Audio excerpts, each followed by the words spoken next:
like the first big break was the Backyard Scientist gave the channel a shout out, and that was like overnight. I think 10,000 people subscribed, and that is sort of the audience you want to, because they're already, you know, used to watching kind of science related videos. And it kind of from there, in a couple months, I think up till like maybe May, we got like another 20,000. So at that point we had like 30,000 subscribers. And then something happened. Like at that point I enabled monetization on all the videos, because we hadn't been running any ads before that. And like a week or two later, it just exploded, and we had like 100,000 subscribers in like 2 weeks. It was like nuts. Have you ever been watching a video on YouTube and your first thought was, what in the world am I seeing? But then your second thought was, wow, this thing is amazing. This week we're joined by William Osman. He's a YouTube maker who has been blowing up this year. Some of his past projects have included a mechanical TV, a home-built stroboscope, and even a cotton candy machine that he made from an angle grinder that he debuted at the Maker Faire in San Francisco earlier this year. But his specialty is the custom-built 80-watt CO2 laser that he affectionately calls the Retina Smelter 9000. Now, you might use a laser like the Glowforge to engrave a custom cutting board or a big wooden sign, but William, his projects are a little bit different. Hey, what's up? We're laser cutting a bust of Vin Diesel out of ham. You guys are, that's pretty funny. Yeah, that is a gross feeling. There it is. The Vin Diesel ham and cheese sandwich. This would be like $10 to $13 at a nice restaurant. Why are you laughing? That Vin Diesel video has over 1 million views on YouTube. But don't let his style throw you. William has a background in mechanical and electrical engineering, but his love for making started way before that. I'm your host, Brandon, and this is the Make or Break Show. Let's dive into our interview with William. I always made stuff. I had not useful stuff, but I remember having like a box of like toilet paper rolls, you know, just like kind of building materials that I would like try to make things with. And, you know, I never like making great stuff, and I feel like it'd be more arts and crafts at that point. Yeah. But sort of, you know, Legos as well, I guess, helped. And I think my parents bought me like the first Mindstorms, like, you know, the like electronic Legos. Yeah. I think I had like the very first version of those. I still have it somewhere.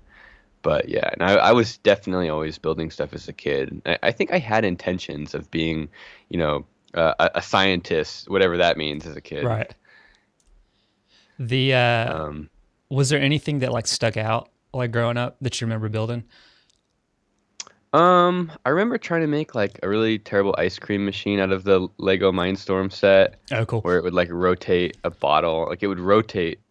I can't remember what it was. It was like a roller, and you stuck a plastic a round cylinder on it, and then you had another one, and it was ice. It didn't work. I mean, it, you know, probably tried to like make it too big, and the tiny little motors for this Lego Mindstorm kit couldn't keep up. Yeah. So were you always like trying to hack stuff, like to do other things? Was that especially in like high school. So like elementary school, middle school would probably be more of like kind of building kits and stuff like that. And then high school definitely started doing more hacking stuff. And, you know, it's just progressively gotten, you know, I guess you get better at it, so you can start making more practical and useful things than you can when you first are trying to. Yeah. When I was growing up, I was super into rockets. That's actually what I went to school for. And so like all I remember was like cooking my own like rocket fuel like in my garage. And looking back on it now, I'm like, man, I could have like caught the entire, like we blew up like rockets in the front yard and all kinds of crazy stuff. So bad. I did that stuff in high school too. Yeah. And as long as you don't like, I don't know, it depends on how much of that stuff you're making, like the rocket candy. Because we've made quite a bit, and you have to get really hot too. Yeah, you have to get it you really have to do something bad to mess that stuff up, and it doesn't even explode. You'll just smoke your house up. Yeah.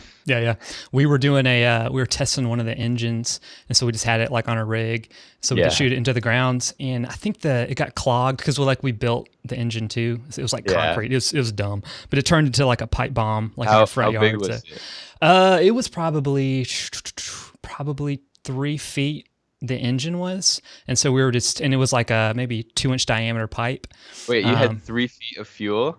Yeah. Yeah. 3 Holy feet of fuel. crap. Yeah. We were, yeah, it Was was, it PVC? it was PVC. Yeah. Okay. Yeah, we just blew one of those at the beginning of the year. Oh, It was really? horrifying. Yeah, we had it a Wii Fit. People keep asking about what the Wii Fit was because a video a while ago I said I broke my Wii Fit, so we're doing a different video. Yeah. But then we never got back to the Wii Fit because the balance board measures. It's like measures Oh, your weight yeah. when you play the game. So I hacked it to basically spit that data out over USB, and then we stuck a rocket on it upside down. That's awesome. To measure the impulse. And I had the 2-inch PVC. It's like, maybe 8 inches or 12 inches long. Yeah. I think it was like 9 inches of fuel Okay. cored out and 2 inches in diameter, and stuck it inside of a PVC rocket engine, and then stuck the PVC rocket engine inside a piece of steel pipe. Oh, wow. To contain Okay. it, like a big 4-inch steel pipe. Yeah. And the steel pipe was a very, very good choice. Yeah. Yeah. Yeah. Yeah. So did that like contain all of it mostly? There's a video. I have a video on my sort of my personal channel Okay. of it exploding. But yeah, it was pretty scary. And so we were gonna put it on a skateboard, and so we decided not to put it on a skateboard. That's so good. I'm glad to hear other people have blown up stuff. I think it was It like, peaked- go yeah. ahead. What were you Dude, I'll saying? say it peaked at like 190 pounds of Good thrust. night. Yeah.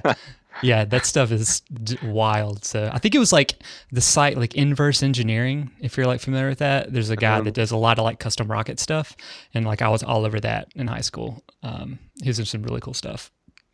But cool. So so all the making stuff, did that just kind of lead to like, hey, if I'm going to do this like a big boy, I need to do like engineering? Is that kind of?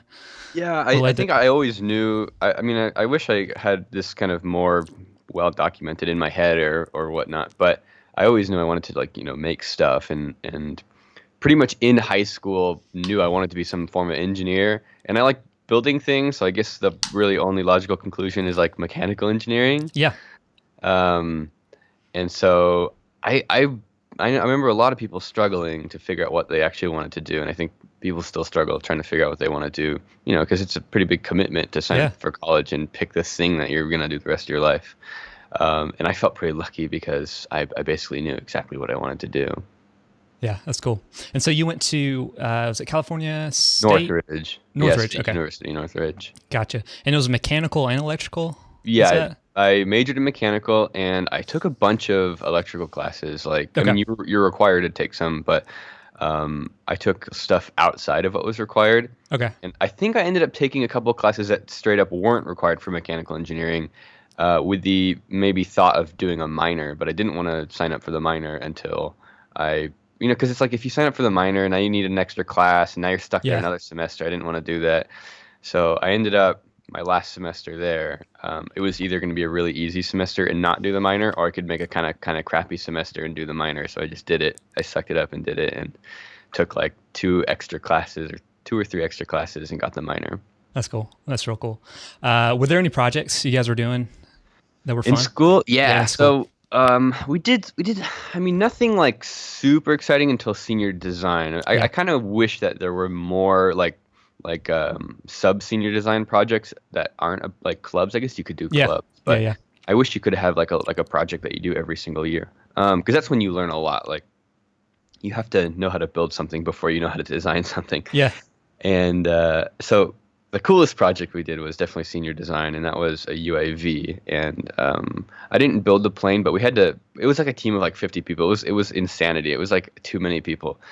And we built a plane, and we built like all the autonomous. Well, I think they bought the autopilot, but my job at least was doing all the imaging. Oh, so cool. I built like a camera gimbal that fit in the plane, and you could control it. So it had like an Arduino that was driving everything. Oh, that's cool. And it was connected to a Raspberry Pi, or I can't even remember now at this point. It's like 3 or 4 years ago. But yeah, basically a pretty fancy UAV Didn't fly very well, but other than that, it was pretty sweet. Yeah. That's really cool. Our senior design, I did aerospace engineering in school, but all of our stuff was like on paper. Like we basically built like Gross. a C-130 on paper. So we like, I never, cause I went into engineering, like I want to like build stuff and all that. And I'm like, man, this is all like computer. Like I want to like actually get in the shop and do stuff again. But That's frustrating. yeah. What school? I went to Georgia Tech. So I'm Okay. from East Coast. So, Nice. well, cool. So how did you get into video stuff? I came across the short walk. Is that right? Yeah. And there's like Did you a find that? yeah, there's like a Pokemon versus and like Yeah. and I was like, man, this guy knows how to do like VFX and like 3D graphics, all that kind of stuff. Was that just like a hobby too? That's a hobby. So John, cameraman John, he went to school for filmmaking. Okay. But all that stuff is high school. Like we took filmmaking classes in high school. And Oh, then we wow. I've got some stuff. I went through and privated a lot of stuff when this channel started growing, because we've not, it's you have problems that you never realized you think you would have the instant you start becoming more successful on Yeah. like social media. Yeah. 'Cause people start digging through everything, and so I kind of went through and did a little bit of a purge. But I think there's still some stuff that we did in high school on that channel. That's funny. And it's just a hobby. Like it was just totally for fun, and we thought we could try to make cool videos inspired by like Corridor Digital and Freddie W and those guys. But we never really got anywhere with it. Yeah. That's really cool. I think we'd spend more time making them than people would spend time watching them. They were pretty good. They're really funny. Well, sweet. So how did you then get into doing video? Like, was this like the making stuff side of things? Was that just another video you put on that channel? Like, how No. did that kind of get going? So the making stuff. So we basically had kind of written off making videos. Like at a certain point, we're making these silly videos. We don't make any money off them. It's like you spend a huge amount of time, and they like Yeah. progressively would get more complicated, and so that we would be spending longer and longer making them, trying to make a popular video. Right. And so we kind of basically it was kind of dying. Like it kind of sucked. Like to take this part of your life that you'd spent 10 years making videos with your friends and be like, oh, we can't really do this anymore. And so I'd kind of written it off, and I started. I've been building stuff and like working on projects basically for a long time. Yeah. And like personal projects like an LED panel or like this HDMI monitor, buying like the monitor module, LCD module, and driver, and then basically laser cutting my own package for it so that I can have like high definition, inexpensive external monitor. That's cool. Just kind of silly projects. And so I had seen some people that did a pretty good job documenting their builds on like a blog, and I'm like, that's probably something I should do. And my intention was to basically start blogging projects and go back to my old projects and blog those as well, to document them more for myself and applying for jobs in the future, so I could send them like a single reference, like, hey, check out my website. Yeah. And then I was like, well, wouldn't it be kind of cool to make like a video overviewing one of the projects? And I think we did that for the telemetry of this like Arduino telemetry system I had built for a friend's Formula car. And so we did that, and then we kind of started making more. Like we just made another one. We made one, I think, about the skateboard. I think that was the second one. And that was all kind of inspired by like applied science, and there's a couple other YouTube channels that do really, really cool science stuff. Applied Science is the big one. That guy is a badass. And it just, I don't know. I mean, that's where it started. And then we just And this was kept doing it. this is last year, right? This is like yeah, just over a year ago. Okay, gotcha. Because those first two are pretty, like they felt kind of like not like on the nose. Like it was pretty like straightforward. Like Right. you're walking through the stuff. But it was kind of fun watching like the progression. Like I think it was the next one with the laser cutting the unusual toy. Like Yeah. at the end, was that your wife that was on screen? Yeah, Okay. yeah. Not at that time, but she is now. We got Okay, yeah. married. It's like she pulls it, and then she's like, is that it? Yeah. And so like I was like, all right, starting to feel more like getting into like the stuff you're doing now. But Right. how did that kind of evolve? Like were you just kind of how did it devolve? how did it evolve into what it is now? How about that? Yeah, I think that's what it is now, is a lot of like our old type of videos coming through, because originally it was my intent was to kind of be more educational, and it's really difficult to have a sort of like silly, strong personality on the internet and not have people just completely shit on you. Yeah, yeah, yeah. So I think it kind of was like a slow progression into the sillier stuff, to try and make it more entertaining. Because I kind of realized like YouTube gives you all the analytics and stuff, and I wasn't looking at it too much at that point because not too many people were watching the videos. But you can tell like audience retention, and so pretty early on we realized we have to do something to make it more entertaining. I mean, we had no plan. There was no plans of having a big YouTube channel. Like, I don't think anyone ever plans. I mean, you can hope, but there's not like a set of rules you can follow to have a huge YouTube channel. And so we just slowly started kind of like trying to make it a little bit more entertaining and slightly, maybe a little bit less educational, more infotainment and hopefully inspirational. Yeah. Because people just don't watch educational stuff on YouTube. Yeah. So it's sort of, like I said, devolved from trying to be kind of a science educational maker channel into just more of a science maker entertainment channel. And Cool. it's us. Like it's Right. totally cameraman John and I. So like there's jokes and stuff in there like that it's all us and a little bit more natural, kind of who we actually are. Yeah, yeah. Is it ever weird now? Because I know it seems like you've really blown up, especially here in the past few months. Yeah. Do you do people ever come up to you like expecting that like almost the over the top like piece a little bit, and they're like, wait a minute, like, do you ever No. get that at all? Not really. People, I think, I don't know, everyone that we've met, so we've met, very few people have actually come up to me in public. Okay. I think like one or two people have actually recognized me in public with no context. Gotcha. But when we've done like a meetup or going somewhere where we know, like a maker fair or something, you're basically going to run into people at maker fair. Yeah. I actually I asked you like, so like, am I what you expected or what? And everyone has said pretty much yes. I think they understand that, the videos are tightly edited and a little bit over the top sometimes. And it's not like me in real life in the videos. Like that's not me. Like you're not going to like hang out with me and see that. Yeah. But it's very similar. Yeah, that's cool. That's really cool. So I toned it down a little bit. Yeah. So has it always been you and you said cameraman John? Cameraman John, yeah. That's fun.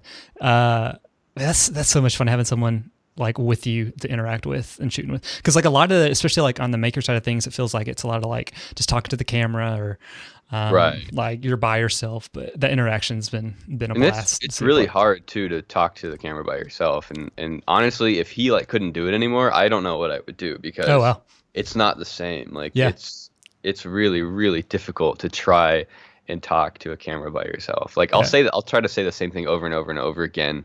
If I have to film something by myself to try and make it sound more natural. Yeah. And, if he's filming, it's just, I'm just talking to him. Yeah. All right. So how did the laser, how did that enter the picture?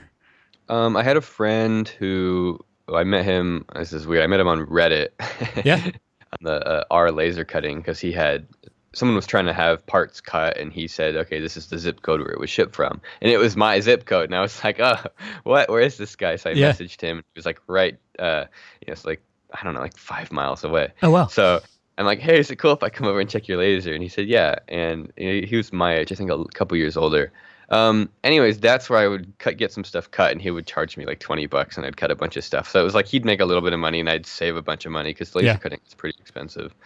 And then he moved to like Orange County, which is like three hours away from me.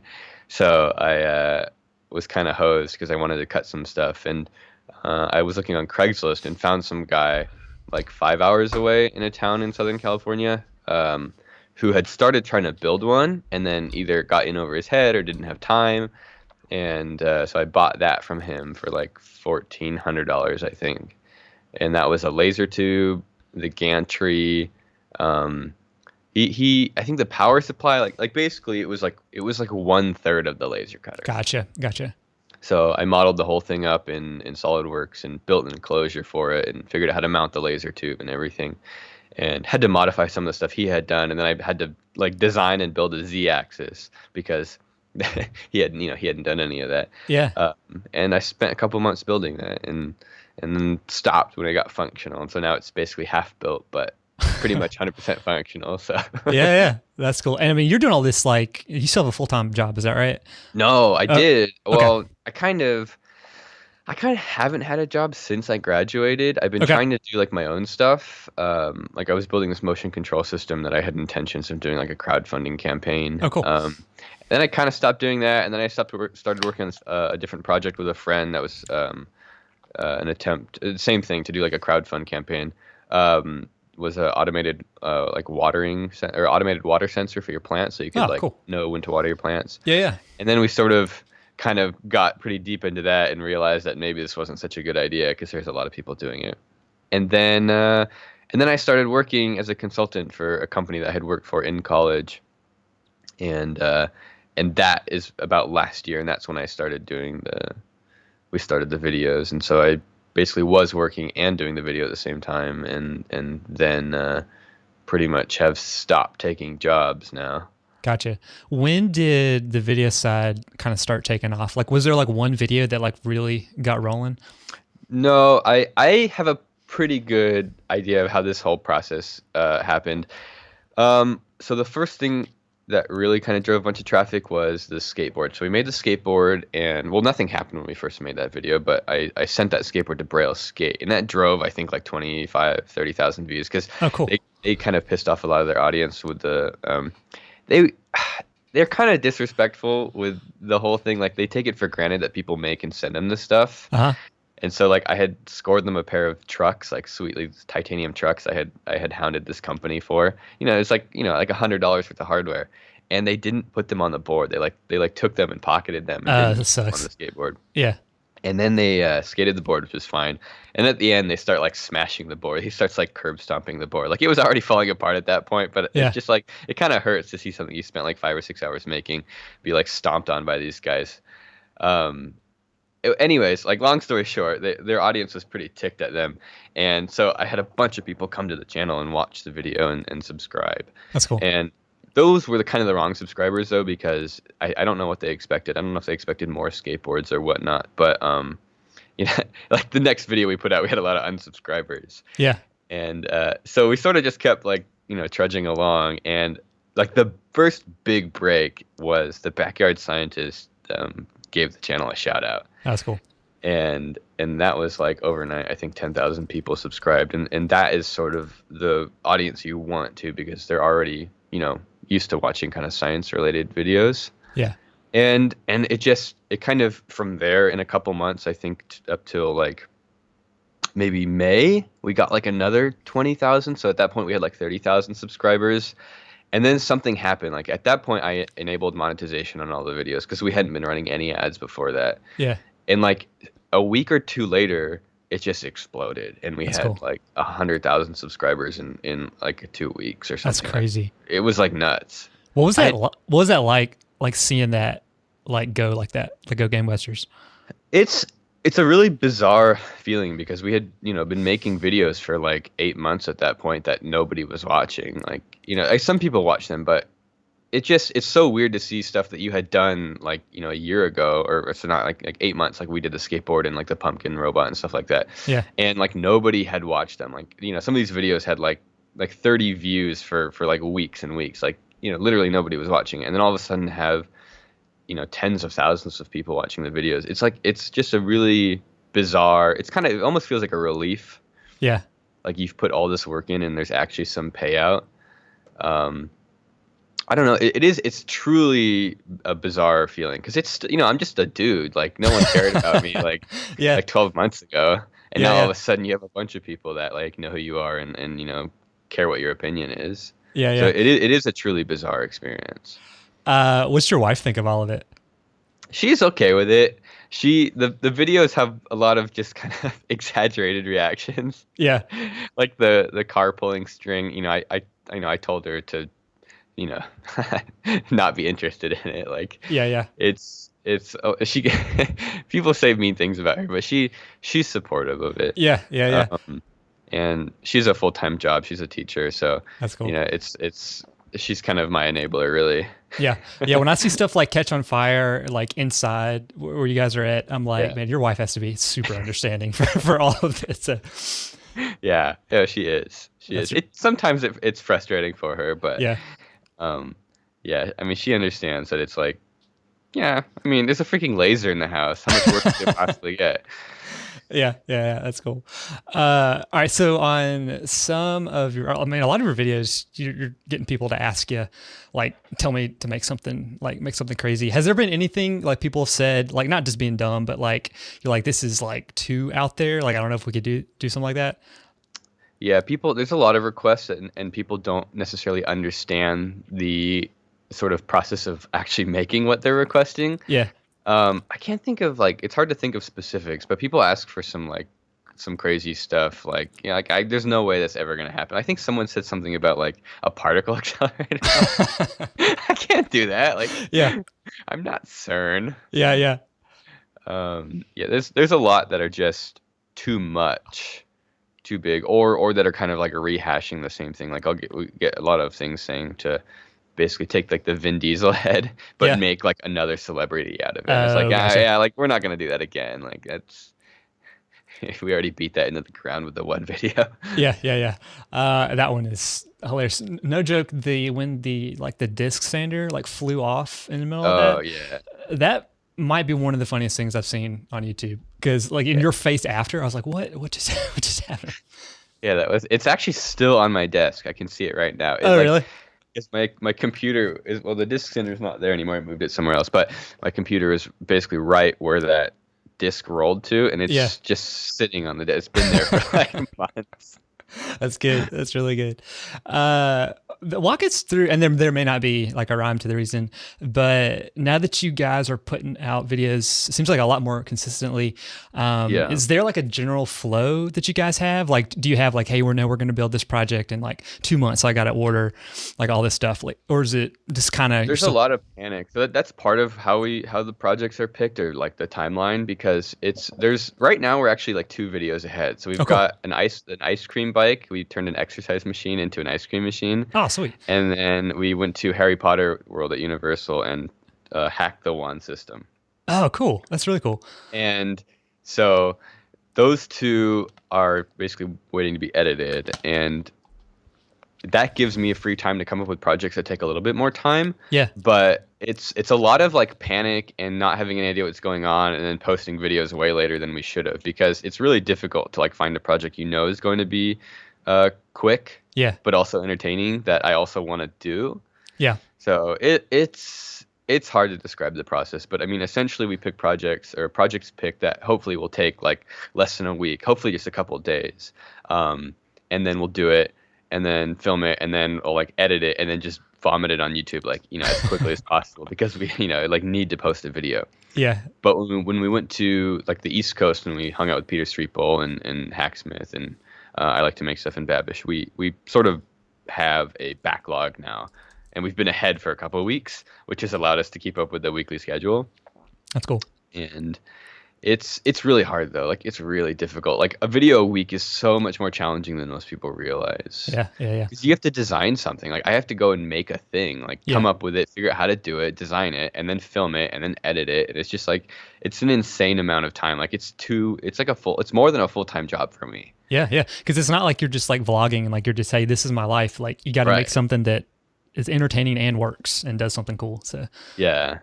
I think the extreme example of things going, taking too long is the mechanical TV, because I didn't know what I was getting myself into. I thought it would take a week to do that. And then a week later, I was like, oh, man, maybe we can finish this in 2 weeks. And it's like, it was like another week after that. And we ended up basically taking an entire month to try and finish that stupid thing.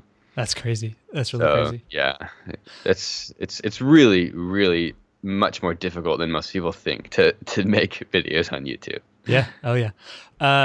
So you mentioned the Harry Potter World. Was that like with Universal? Like, was that something? Oh, hell no. I was worried. You just went. Yeah, we just went, and they didn't say anything. I guess there's no reason you can't film in there. You see all sorts of videos that were filmed there. Yeah.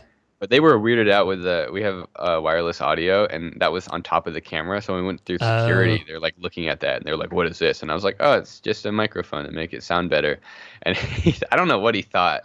I don't know if he thought it was like like we were doing something bad, or they like aren't supposed to let you in with certain kind of levels of equipment, like filming equipment. Like I don't know, but they let us in. That's fun. That's really fun. So, were you guys like doing like with all their sensors, like the RFID stuff? Like you So guys are yeah, hacking all so that? we found the patent a couple months ago, and then so this project is one of the more time-consuming ones. So we actually went a couple months ago, and we had after reading the patents, and it's actually not RFID. The things are completely passive. It's just like a reflective tip on Oh, the okay. wand, Yeah. and then infrared cameras in the park. Yeah, that's cool. Yeah, because I turned like I guess like an Elder one like a few months Yeah. back, and I was like, I want to make this like interactive, and I feel like I ran across something like that where like a guy was like Yeah. controlling a lamp, and it was like reflective, and I was like, that's pretty cool. Yeah, so a lot of people have tried to figure out how to like hack it, and I don't think anyone's really done it successfully yet. That's cool. Because I was looking a bunch online to figure out what other people had done, and it's not much. People have not done very Yeah. much. So Yeah, that's so sweet. we did it Man, with I'm looking forward to that one. Then I'm gonna have to Yeah. to borrow some of your stuff. Yeah. That's really cool. Well, sweet.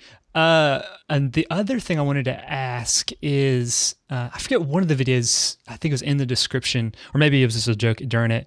You said like something about sponsors, but you're like, oh, it was, you're talking about, I think about, not SolidWorks, but, shoot, you're talking about the slicing. Oh, the- Autodesk Slicer. yeah. You're like, I'm not sponsored. Like, I don't know why anyone would sponsor. And then I was like, oh man, this thing has like nearly 1 million views. Like, Yeah. do you get like approached by sponsors now, or are they just kind of like, Yeah, we have, and it's we're trying to figure out how to do it in a way that isn't like, I don't know, like sponsored. It's like like advertising to the audience is like a really tricky thing. Yeah, and people like will take offense to it if you don't do it right, even Right. though like they don't understand. Like I have I have bills to pay, Yeah. and we make like this channel makes a lot less money than I would make if I had like a real job. right. And we could make more money than I would at a real job, but then we have to start doing sponsored stuff, and so we have to figure out how to do that appropriately. And we have been approached, and we're still trying to figure out how the whole thing works. But yeah, we have. Gotcha. Yeah, that's cool. Well, sweet. Well, the kind of the two questions we're asking to everybody that comes on that we'll wrap up with. I think you might have already answered them already. So we're calling it the Make or Break Show. And so the make question of all the things that you've built doesn't have to be for YouTube or any stuff recently. Is there something like you look back on and you're the most proud of? Definitely the mechanical TV. That thing is Okay. like witchcraft. Okay, that's cool. That thing was like horrible to make, but the instant it even kind of worked, it was like the greatest feeling. I was like, oh my god, I get like a payoff, That's really cool. Do you still have it? Yeah, it's kind of sitting in the corner, and the electronics are still like shoved somewhere. But I want to do a gotcha. second version. But yeah, I do. Gotcha. That's cool. Well, sweet. So then on the brake side of things, and you probably have a lot of these, is there anything that really stands out of like when something's gone wrong, of like you're like, this is kind of like the top of it?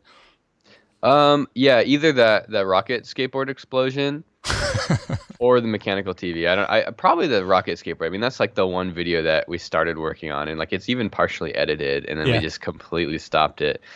And part of the reason on that too was that we live in Ventura, which is close to Thousand Oaks, and in like 6 months prior to this rocket skateboard video, these high school kids, like one of them like accidentally died trying to do like rocket stuff.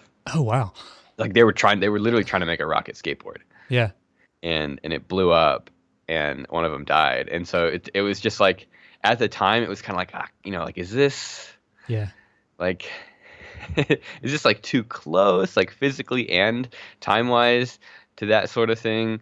But I don't know. I feel like we should still make that video and then show the explosion and show people the consequences and the proper safety precautions. Like a lot of times you see stuff on the internet and you're like, oh well, that looks easy and Yeah. that looks safe. So I feel like, even if it's dangerous, if you show it's dangerous, maybe people can learn a lesson from your mistakes. Yeah. Oh, yeah. Totally. That's So cool. I definitely would call that the break one. Like, Yeah. rocket escape. The rocket skateboard. That's cool.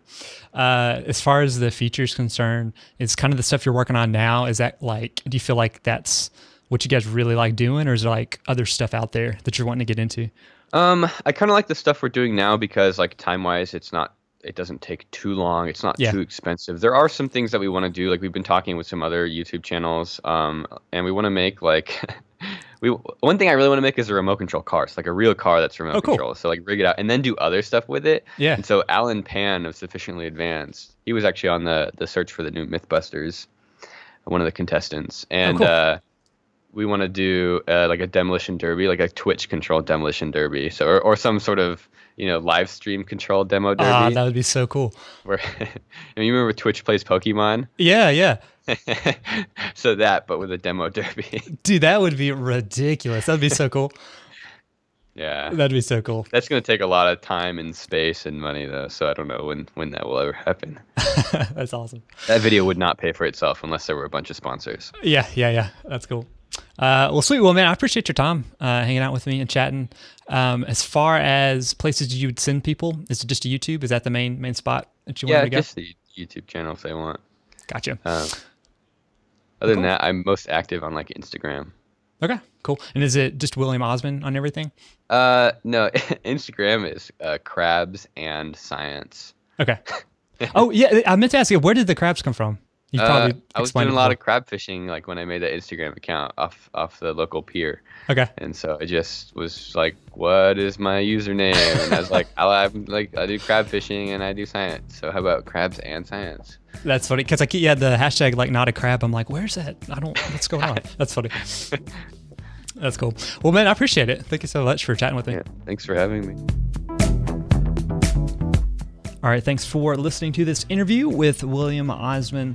If you guys like this show and you want to help us out, the number one way you can support us is by heading over to iTunes and leaving us a rating and review. That would be absolutely amazing. And also, you can check out the show notes over at makeorbreakshop.com/podcast, where you can actually watch the video of this interview that is posted on YouTube as well. So until next time, go make or break something in your shop. See you guys.